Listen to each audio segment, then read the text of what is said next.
Hello, I'm Ray Roberts from River Road Presbyterian Church with another sermon recap.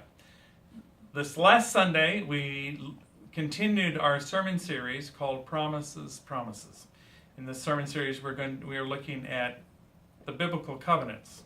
And this last Sunday, we looked at God's covenant with Abraham and Sarah.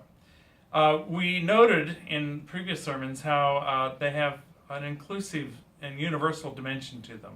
God makes a covenant with Adam and Eve, that includes all people. God makes a covenant with Noah and all the creatures that come out of the ark. And in this particular covenant, God is making a covenant with particular people to be a blessing to the rest of the earth.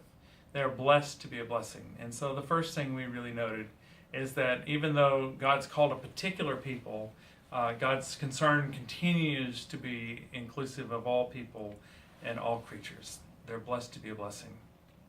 We also noted that they are an unpromising lot. If you and I were going to pick someone to be the father of a great nation, I think we'd probably pick somebody with a lot of kids, and they have no children.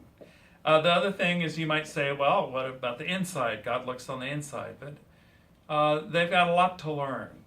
Their character has a lot to be desired. And immediately after receiving the promise, they put the promise in peril. They go down into Egypt, and Sarah takes up with Pharaoh, and it's complicated, but they imperil the promise. And it's not the only time they mess up. And so we closed on the note in the sermon that the promise that we bear does not depend upon us. It depends upon the God of promise, who is faithful.